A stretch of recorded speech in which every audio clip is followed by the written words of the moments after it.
እሺ ቤተሰቦች ያው እንግዲህ ካምፓኒው ላይ ያለው የቆሙትን አዳዲስ መኪኖች ላስጎብኛችሁ ብዬ ነው።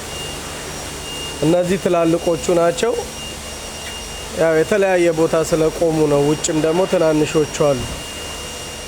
አሁን ይኸውላችሁ የምሰጣችሁ መረጃ በጥሞና አዳምጡ። እነዚህ አዳዲስ መኪኖች በብዛት ወደ አቡዳቢ ነው የሚሄዱት። አቡዳቢ አዲስ ብራንች ስለተከፈተ እዛ ነው የሚሄዱት። አሁን የዚህ ሀገር ላይሰንስ የዱባይ ላይሰንስ ያላችሁ ልጆች ተጠቀሙ። በፍጥነት ኑና ተመዝግባችሁ። በጣም ትንሽ ነው ክፍያው፣ 1500 2000 ድርሃም ነው የሚያስከፍሏችሁ። የዚህ ሀገር ላይሰንስ ያላችሁ ለአንዳንድ ፕሮሰስ ማስጨረሻ ብቻ ነው የሚያስከፍሏችሁ። ያንን ጨርሳችሁ አቡዳቢ ሄዳችሁ አዲስ መኪና ይዛችሁ ስራ ትጀምራላችሁ። አቡዳቢ ደግሞ እኔ እመክራለሁ፣ ሪኮመንድ አደርጋለሁ። አቡዳቢ አንደኛ አኮሞዴሽን አለው። አቡዳቢ መኖሪያ ይሰጣሉ። እዚህ አጅማን የለውም፣ ዱባይ የለውም፣ ፉጀራ የለውም መኖሪያ። አቡዳቢ ግን አለው፣ መኖሪያ ቤት አለው። በዛ ላይ ደግሞ አንድ መኪናም ለግል ነው የሚሰጡት፣ ወይም ደግሞ 12 ሰዓት ያክል ነው የምትሰሩት።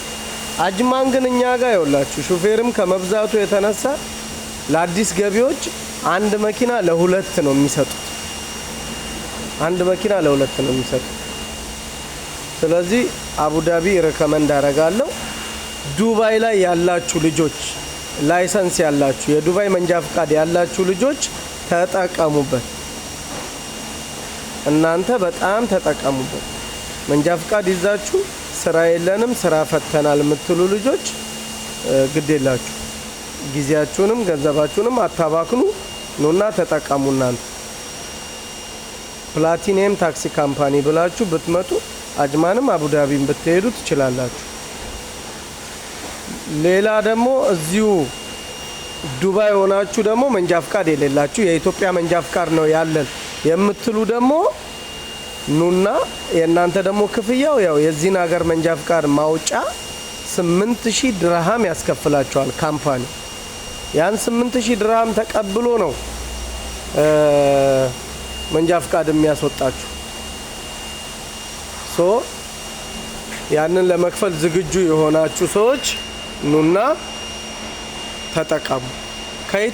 ከኢትዮጵያ ደግሞ መምጣት እንፈልጋለን የምትሉ ልጆች ደግሞ ከኢትዮጵያ ወጪው ይበዛባችሁ።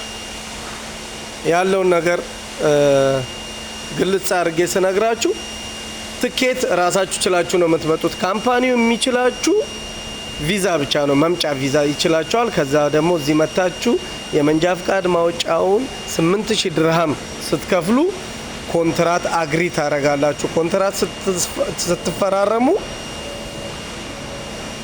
ያንን ቪዛ ይቀይርና አይዲ ያሰራላችኋል። ከዛ በኋላ ላይሰንሳችሁን ከጨረሳችሁ በኋላ ነው ስራ የምትጀምሩ። የእናንተ ወጪ በዛ ይላል ከኢትዮጵያ የሚመጣ ሰው። በተለይ ግን እዚህ ዱባይ ላይ ያላችሁ ግን ቢያንስ ይሻላል። እናንተ ተጠቀሙበት። ይሄንን እመክራለሁ። ሌሎችን መኪና ደግሞ ውጭ ያሉትን ትናንሾችን መኪና ደግሞ እያሳየዋችሁ በሌላ ቪዲዮ እመጣላችኋለሁ። ይመቻችሁ። ያው ራሴን ለማስገባት ያክል ከመኪናው ጋር ድምጼ ብቻ እንዳይገባባችሁ ብዬ